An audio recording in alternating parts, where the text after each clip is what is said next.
अस्सलाम वालेकुम। आज मैं आप लोगों के साथ चिकन पेरी पेरी पार्सल की रेसिपी शेयर करूंगी। इस रेसिपी के लिए जो चीज़ें मैं इस्तेमाल कर रही हूँ वो ये हैं। ये 1 टीस्पून नमक है, 1 टीस्पून पेपरिका पाउडर है, 1 टीस्पून रोजमेरी है, 1 इंच अदरक का टुकड़ा है, 3 लहसुन की कलियाँ हैं, ये 1 रेड मिर्चें हैं, 1 रेड मिर्च का पीस है और ये 1 रेड पेपर है। इसके अलावा मेरे पास 250 ग्राम बोनलेस चिकन है, 4 टेबलस्पून शिमला मिर्चें हैं, तीनों कलर की हैं। अगर आपके पास नहीं है तो आप एक कलर के भी इस्तेमाल कर लें।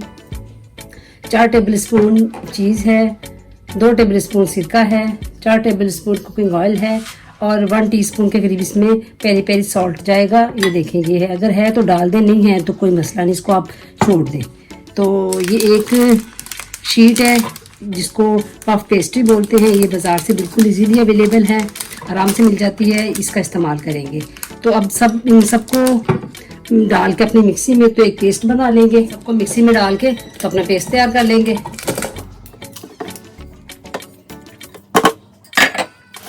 ये पेस्ट रेडी हो गया। अब इसको हम कुक कर लेते हैं। ये चिकन डाल देंगे सबसे पहले। 1 से 2 मिनट चिकन को फ्राई करेंगे। 2 मिनट हो गए इसको भूनते हुए। अब शिमला मिर्च डाल देंगे,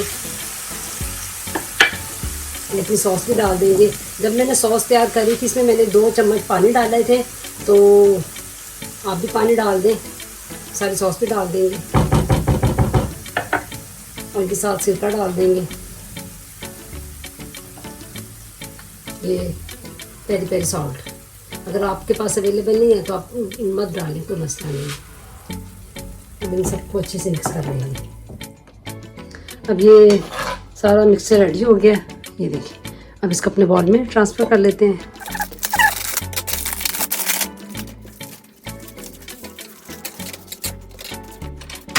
अब इसकी कटिंग कर लेंगे।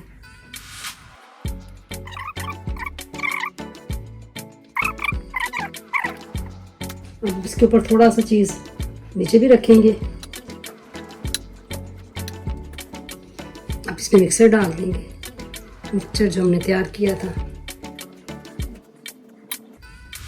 उसके ऊपर चीज़ डाल देंगे।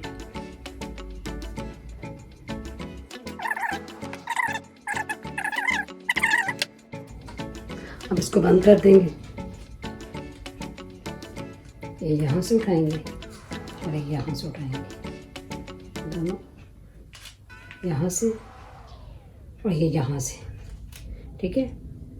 और इसको हम ये देखिए, ये मेरे पास लौंग है, इसके साथ इसको बंद कर देंगे ताकि ये खुले ना। अब बाकी के भी इस तरह तैयार कर लेते हैं। ये देखिए सारे मैंने फिल कर लिए हैं। अब एक जो है ना मैं अपना चूल्हे पे बनाऊंगी। ये देखिए, इसको आराम से उठा के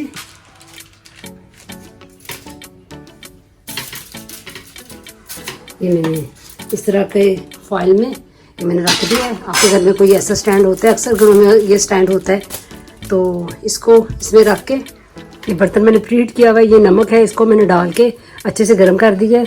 अब ये जो अपना बनाया है इसको बड़े अच्छे तरीके से, बड़े आराम से इसमें रख देंगे। ये देखिए, इसको मैंने रख दिया है। उसके ऊपर ढक्कन दे के तो इसको हम तकरीबन 15 मिनट के लिए छोड़ देंगे मीडियम हीट पे। तो बाकी का अपनी ओवन में लगा लेते हैं। ये देखिए, ये बटर पेपर मैंने बेकिंग ट्रे में रख के इसके ऊपर ये सारे रख दिए। तो मैंने ओवन को प्रीहीट करने के लिए छोड़ दिया है। तो इसको तकरीबन 10 मिनट के लिए हम ओवन में रखते हैं 180 डिग्री में। इसको हम ओवन में रख देंगे। ये देखिए कितना अच्छा कलर आ गया, बिल्कुल ओवन के बगैर ओवन जैसे ही कलर आया है। आप देख सकते हैं कितना अच्छा कलर आ गया। ओवन भी हमारे तैयार हो गए, इसको भी आराम से कर लेंगे। ये देखिए, ये ओवन के बगैर है, कितना अच्छा इसका भी कलर आ गया।